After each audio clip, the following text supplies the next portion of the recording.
रायबरेली नामांकन भरिबे राहुल सांगरे रहिबे मां सोनिया और कांग्रेस अध्यक्ष मल्लिकार्जुन खड़गे। शेष मुहूर्त में राहुल को रायबरेली लड़वा घोषणा कर आईसीसी। बहु दिन लगी रही सस्पेन्स परदा हटी। उत्तर प्रदेश सबुठ चर्चित आसन तथा कांग्रेस गड़ थिबा दुईटी आसन पर प्रार्थी घोषणा कर कांग्रेस।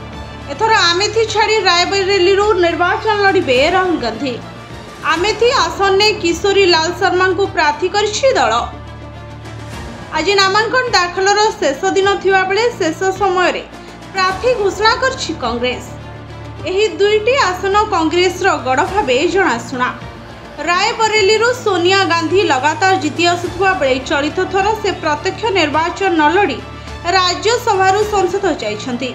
सेहीपरि आमेथी आसन ने 2004 राहुल जीति आसुवा बेले 2019 रे ही विजय रे ब्रेक लगाई थिले स्मृति ईरानी। चलित निर्वाचन में मध्य स्मृति ईरानी को प्रार्थी करिछि बीजेपी। तेणु निज गड़ रक्षा पाई नुआ रणनीति प्रस्तुत करुछि कांग्रेस। ब्यूरो रिपोर्ट भंजोत न्यूज।